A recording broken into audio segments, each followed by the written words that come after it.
लोकशाही आहे, प्रत्येकाला अधिकार आहे आणि जर सगळ्यांनी विनंती करून देखील निवडणूक लढवायची तयारीच असेल तर म्हणजे त्याला माझं काही मत नाही किंवा कोणाचंच नसायला पाहिजे. परंतु एक प्रामाणिक इच्छा होती सगळ्यांची की एवढे राहिलेले 18 महिने हे बिनविरोध व्हावे आणि त्याच्यानंतरचा कालावधी सर्व गावकऱ्यांनी मिळून त्याचा पुढचा संकल्प करावा. परंतु इलेक्शन लढवण्याबाबतीत लोकशाहीमध्ये आपण कोणाला थांबवू शकत नाही. ग्रामस्थांना काय आवाहन करणार?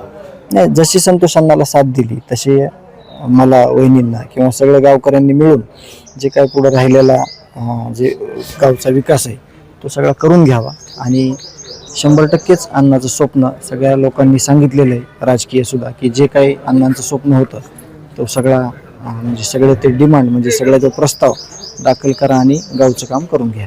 म्हणजे केज पंचायत तहसीलचे जे तहसीलदार आहेत त्यांचा आज अपघाती मृत्यू झाला. ते अत्यंत दुःखद घटना आहे. आम्ही सर्व गावकरी स्तब्ध झालो. ज्या प्रकारे आज फॉर्म सर्व गावकरी मिळून आम्ही दाखल करणार होतो तर हे अपघाती निधन झाल्यामुळं दुःख काय असतं ते देशमुख कुटुंबियाला गावाला चांगलं माहिती आहे की दुःखाची तीव्रता काय असते, दुःखाची वेळ काय असते.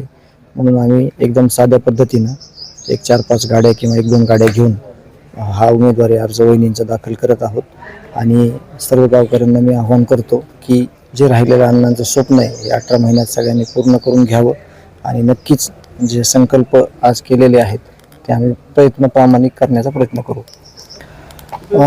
एक हे सांगतो की ही ग्रामपंचायत ज्या 2022ची आली, गावातले मुस्लिम बांधव आहेत त्यांचा 15 वर्षापासून एकच प्रश्न असायचा की आम्हाला मुस्लिम कब्रस्थान पाहिजे.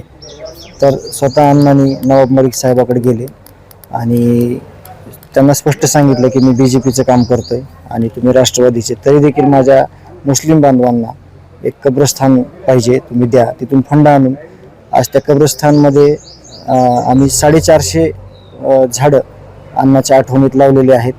तेच आज सगळे जे फुलं वगैरे ते तिथलेच लोकांनी आणून इथं वाहिलेले आहेत सकाळी. म्हणजे त्यांना जे वाटायचं ते मग कुठं पण विकास करायचा असेल तर ते कुठं जायचे आणि गावाला कसं भरीव तरतूद होईल निधीची ते करून घ्यायचे.